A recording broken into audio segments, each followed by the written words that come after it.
Thanks for joining. Our focus today, Navigating the Nephrotoxicity, a clinical guide to NSAID-induced kidney injury. Non-steroidal anti-inflammatory drugs are a cornerstone of modern analgesia, used by millions of patients every day. But their widespread availability can create a false sense of security. The reality is that these medications carry a significant and often underestimated risk of kidney injury. Our objective here is to equip you with the knowledge to navigate this clinical minefield safely. First, we have to understand precisely how this damage occurs. The entire process hinges on prostaglandins. At the molecular level, NSAIDs work by inhibiting cyclooxygenase or COX enzymes, which in turn blocks prostaglandin synthesis.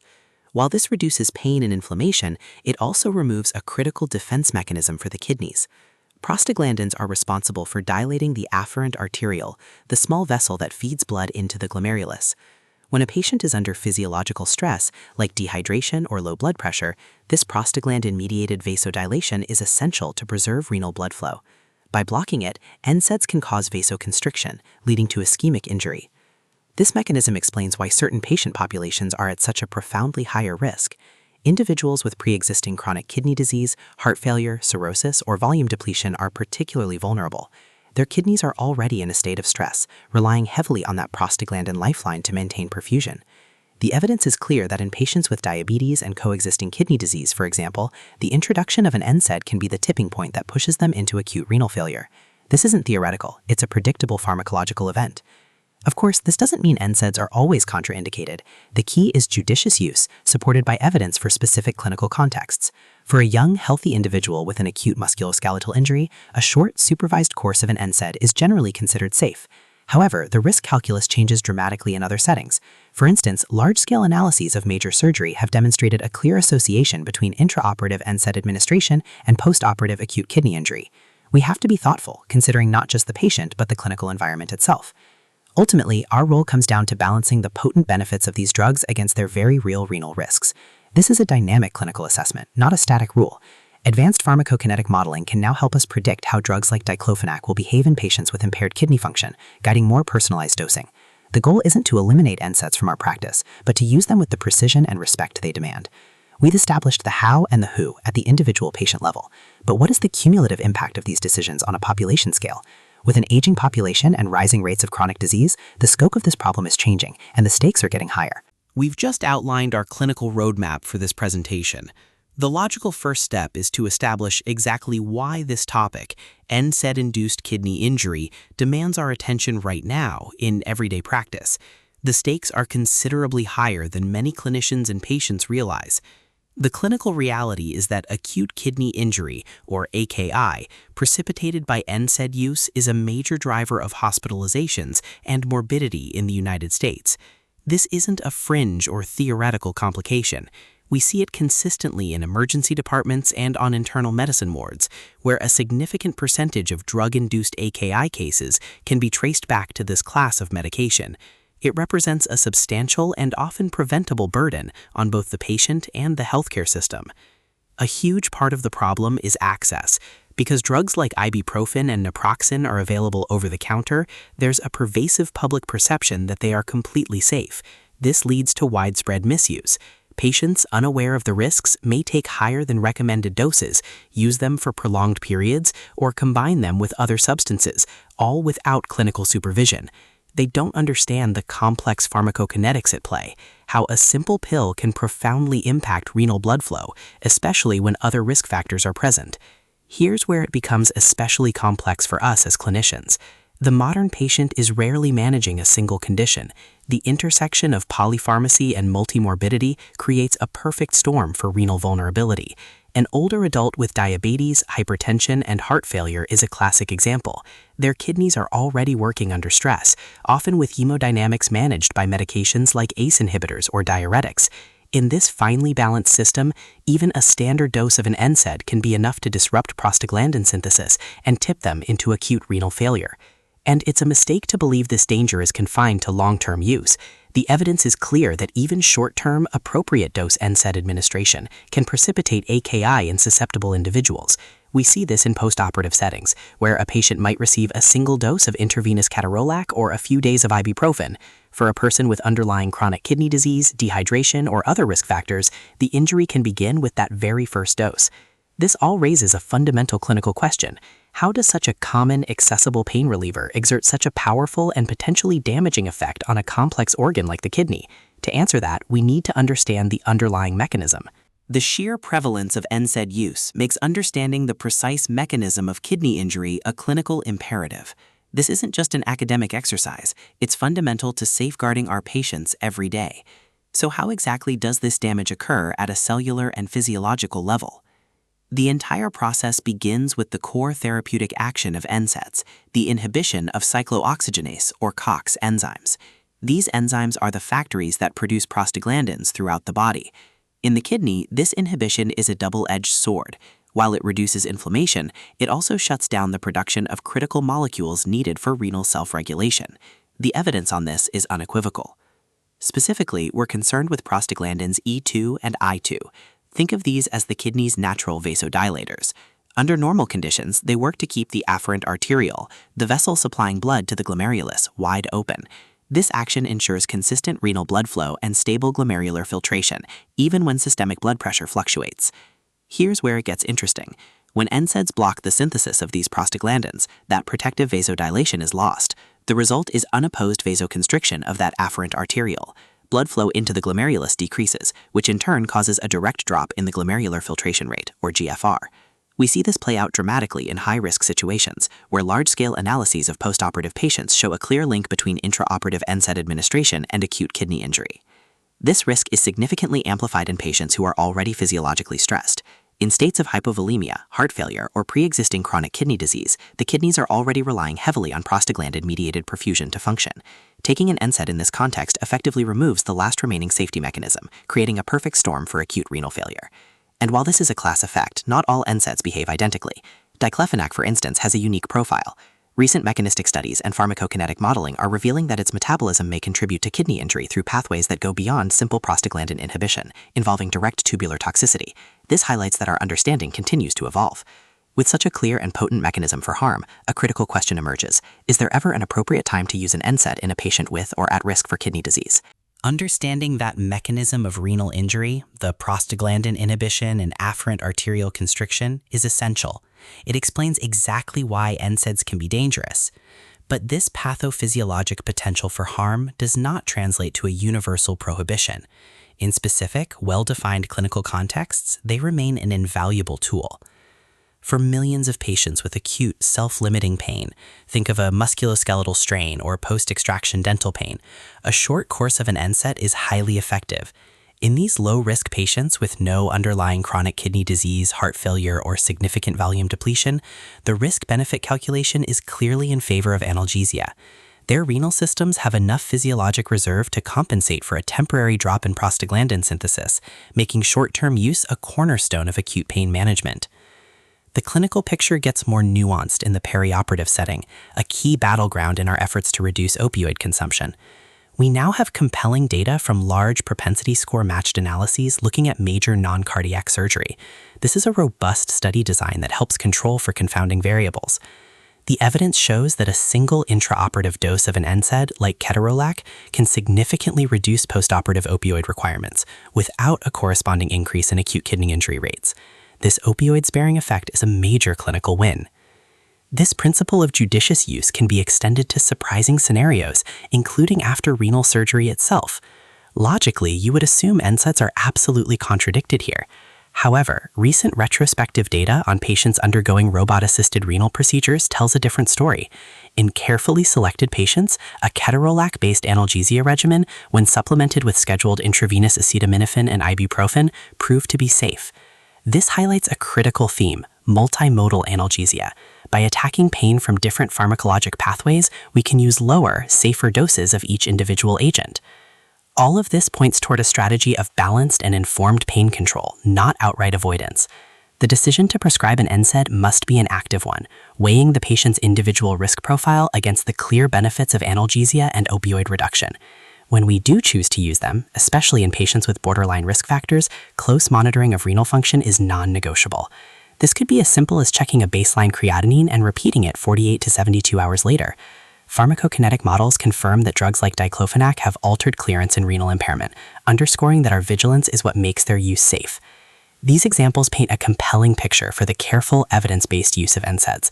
They are a powerful part of our armamentarium when applied thoughtfully. But what happens when that judgment falters, or when underlying risks are missed or ignored? While the benefits of NSAIDs in specific situations are compelling, the other side of that clinical equation demands our full attention. Every prescription is a risk-benefit calculation, and the risks to the kidney, they can be profound. The evidence is clear that not all NSAIDs carry the same risk profile. Diclofenac, for instance, has demonstrated unique mechanistic pathways that lead directly to acute kidney injury.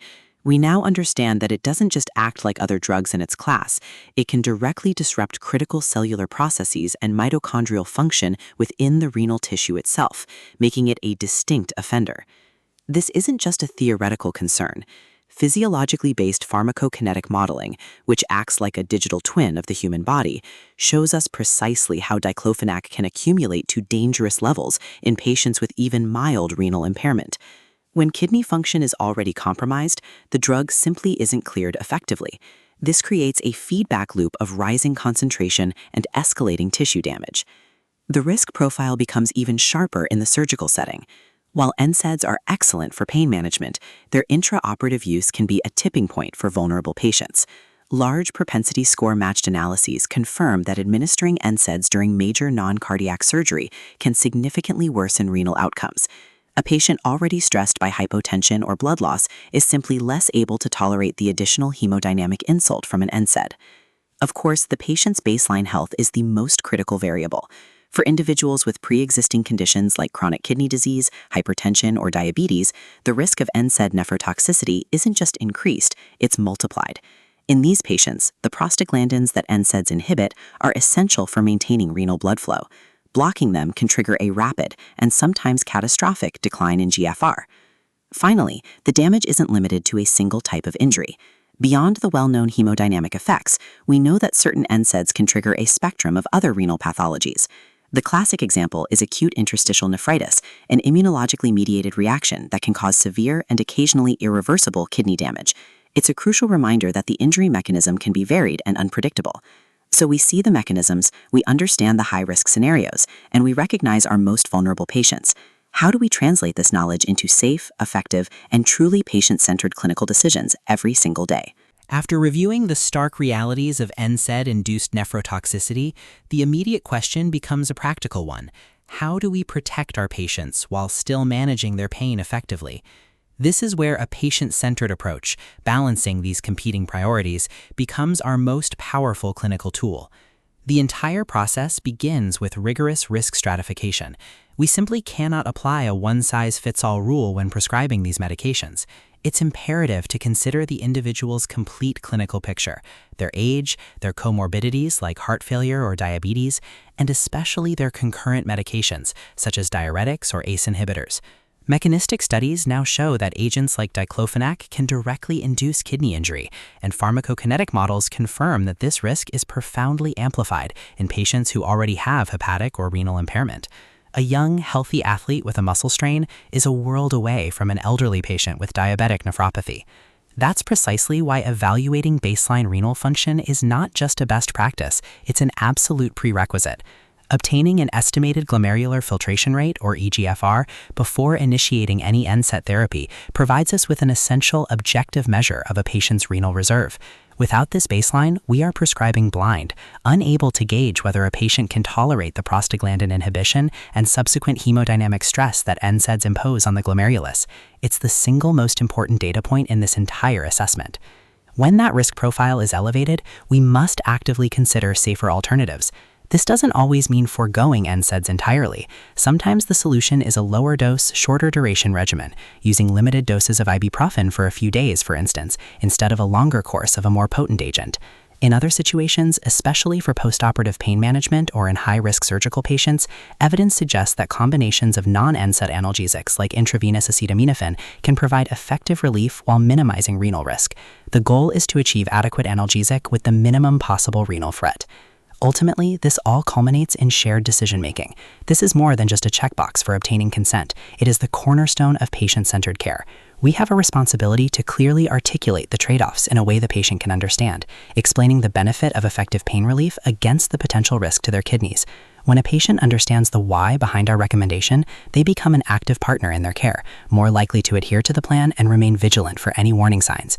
This careful, individualized assessment is the foundation of safe prescribing. But how do we integrate these principles into a rapid, reliable workflow that we can use consistently at the point of care? Putting our understanding of risk and benefit into practice requires a systematic approach. This clinical decision framework provides a clear, repeatable process for every time you consider prescribing an NSAID. The first step is a rigorous assessment of the patient's individual risk profile. We are looking for factors that signal a state of precarious renal perfusion. Key flags include advanced age, known chronic kidney disease, heart failure, hypertension, and especially the concurrent use of diuretics. In these patients, the kidneys are highly dependent on prostaglandins to maintain blood flow, a mechanism that, as we know, is directly inhibited by NSAIDs. For any individual identified as high risk, the clinical path is clear. We must prioritize non-NSAID analgesics. Acetaminophen remains a cornerstone for mild to moderate pain in this population. The fundamental principle here is risk avoidance. If the potential for harm from an NSAID outweighs its benefit, we select an alternative therapy to avoid initiating that nephrotoxic cascade altogether. Of course, there are situations where an NSAID is clinically essential, particularly for inflammatory pain or in the postoperative setting. When this is the case, our strategy shifts to risk mitigation. We choose agents with shorter half-lives like ibuprofen at the lowest dose that provides relief. Pharmacokinetic studies confirm that drugs like diclofenac have slower clearance in patients with renal impairment, prolonging their nephrotoxic potential. Therefore, using a short-acting agent for the briefest possible duration is not just a suggestion, it's a core safety principle. And we can't just prescribe and hope for the best. Active monitoring is critical.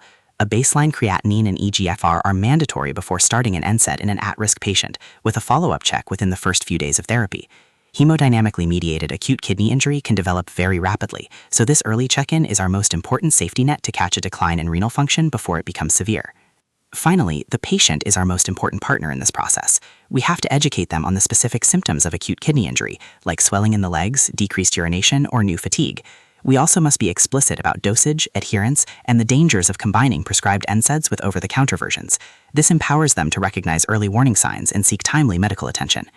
This entire framework provides the how of safer prescribing. So, how do these practical steps align with the formal recommendations from major governing bodies? What do our national guidelines say about NSAID use across different stages of kidney disease? Putting our clinical decision framework into practice means aligning it with established professional guidance. And when we look at that guidance on a global scale, a consistent theme emerges: caution. Major international bodies, from the FDA in the United States to NICE in the United Kingdom, universally recommend avoiding or using extreme caution with NSAIDs in patients with moderate to severe chronic kidney disease. But here's where it gets nuanced. You might expect to find a clear, universal eGFR cutoff, a single number below which all NSAIDs are contraindicated. That number doesn't exist. The reason there's no consensus is because individual patient response is incredibly varied. Pharmacokinetic modeling, for instance, shows that two patients with the same eGFR can metabolize a drug like diclofenac very differently, leading to unpredictable drug accumulation and toxicity. It's a powerful reminder that the eGFR is an estimate, not a perfect measure of real-time renal function. This is precisely why modern guidelines have pivoted away from rigid thresholds and now heavily emphasize holistic, individual risk assessment. It's not just about the eGFR. We must also consider the patient's hydration status, their use of concurrent medications like ACE inhibitors or diuretics, and the clinical context, such as the high-risk perioperative setting. Research into postoperative acute kidney injury consistently shows that these other factors can dramatically amplify the risk posed by an NSAID. The entire clinical picture matters more than any single lab value. Interestingly, looking at veterinary medicine offers a fascinating parallel. Specific guidelines there highlight how different species metabolize these drugs. For example, some NSAIDs are exceptionally toxic to cats because they lack certain glucuronidation pathways essential for detoxification. This serves as a biological confirmation that nephrotoxicity is not a uniform process. It's highly dependent on the specific drug, the dose, and the unique physiology of the individual receiving it. This theme of caution is echoed in abstracts from general medicine conferences, which consistently reinforce the need for prudent prescribing in our daily practice. Ultimately, the guidelines provide a crucial map, but they don't drive the car. We, as clinicians, must interpret that map for the specific patient in front of us. So with this complex evidence base in mind, how do we effectively translate these risks and benefits into a clear conversation that empowers our patients to make informed decisions? Translating established guidelines into effective risk mitigation really happens one-on-one in the clinic room. This conversation is arguably our most powerful tool for preventing NSAID-induced kidney injury, and it starts with empowering the patient through clear education. First, we must explain the why in simple terms. I often say something like, your kidneys depend on natural compounds called prostaglandins to maintain healthy blood flow and function. NSAIDs work by blocking these prostaglandins throughout your body. While that's effective for reducing pain, it can also starve the kidneys of the blood flow they need to work properly. The mechanistic data on drugs like diclofenac is clear. This isn't a theoretical risk, it's a direct physiological consequence. Next, we have to personalize that risk. The danger is not uniform. For a young, healthy patient, a short course of ibuprofen is likely safe. But for someone with underlying chronic kidney disease, heart failure, or cirrhosis, the calculus changes dramatically. The same dose could be the tipping point for acute kidney injury. We must also consider patients with diabetes, where protecting renal function is already a primary goal, and those who are volume depleted or of advanced age. From there, a meticulous medication review is essential. Patients often don't consider over-the-counter products to be real medicine. It's our job to ask specifically about things like cold and flu remedies, migraine powders, or sleep aids, many of which contain hidden NSAIDs. We also need to inquire about herbal supplements, as their interactions and effects on drug metabolism, as shown in pharmacokinetic modeling studies, are often unpredictable and can compound renal risk. With that full picture, our instructions must be specific and unambiguous. This means prescribing the lowest effective dose for the absolute shortest duration necessary. The principle is validated even in controlled post-operative settings, where short-term NSAID use is carefully weighed. We also need to equip patients with a simple checklist of warning signs: new or worsening edema in the legs, a significant decrease in urination, dark-colored urine, or profound fatigue. They need to know what to look for and to call us immediately if these symptoms appear. Finally, the conversation cannot be solely about restriction. It must include solutions. We have to offer safe and effective alternatives. For many types of musculoskeletal or inflammatory pain, acetaminophen is a reliable first choice with a much better renal safety profile. And we shouldn't forget topical NSAIDs. By delivering the drug directly to the source of pain, they minimize systemic absorption and offer a potent way to manage symptoms without placing the kidneys in jeopardy. This dialogue is a foundational element of safe prescribing. So how do we integrate these conversational points into a consistent and reliable clinical workflow that protects our patients every time? After having that crucial conversation with our patients, it's time to consolidate these concepts into our core clinical workflow. These are the non-negotiable principles that protect our patients and anchor our prescribing decisions. First, always assess baseline renal function and comorbidities before writing that prescription. The evidence on NSAID pharmacokinetics, particularly for drugs like diclofenac, is clear. Even mild pre-existing renal impairment can dramatically alter drug clearance and exposure. This isn't just about avoiding a catastrophe. It's about predicting drug behavior before the first dose is ever given. A recent eGFR is your most fundamental piece of safety data. For patients who are clearly high risk, the decision is simpler. We must avoid NSAIDs. This includes those with an eGFR below 30, heart failure, uncorrected dehydration, or significant diabetes with coexisting kidney disease. As we know from perioperative studies, even a single well-intentioned dose of an NSAID in a physiologically stressed patient can be the tipping point for acute kidney injury. The risk simply outweighs any potential benefit. When an NSAID is deemed necessary in a lower-risk patient, our prescribing strategy must be one of containment. The guiding rule is the shortest possible duration at the lowest effective dose. Think of it as a brief, targeted intervention, not a chronic management tool. This minimizes the cumulative inhibition of renal prostaglandins and reduces the window for potential harm. Remember, our dialogue with the patient is a powerful safety measure in itself. Educating them on the renal risks and the specific warning signs, like new swelling in the legs, unexpected weight gain, or foamy urine, empowers them. They become an active partner in surveillance, able to report the earliest signs of trouble before they progress. Finally, especially in our vulnerable populations, our clinical mindset should pivot. Instead of starting with, is it safe to use an NSAID, we should begin by asking what non-NSAID analgesic options, like acetaminophen or topical agents, can we use first? This reframes the entire encounter to prioritize safety from the very beginning. These principles are not just abstract guidelines, they are built upon a deep foundation of mechanistic, pharmacokinetic, and clinical trial evidence. For those of you who want to explore the data that underpins these recommendations further, the evidence base supporting today's discussion is listed here for your reference. These studies and guidelines underpin the key points we've covered throughout this presentation. That brings us to the close of our discussion on navigating the nephrotoxicity, a clinical guide to NSAID-induced kidney injury. We've covered a lot of ground today, from the foundational concepts through to practical implications. I hope the evidence and insights we've explored give you a solid framework to work with. I'd welcome any questions or thoughts you'd like to share. You can also access the slides using the QR code on screen. Thank you for your time and engagement.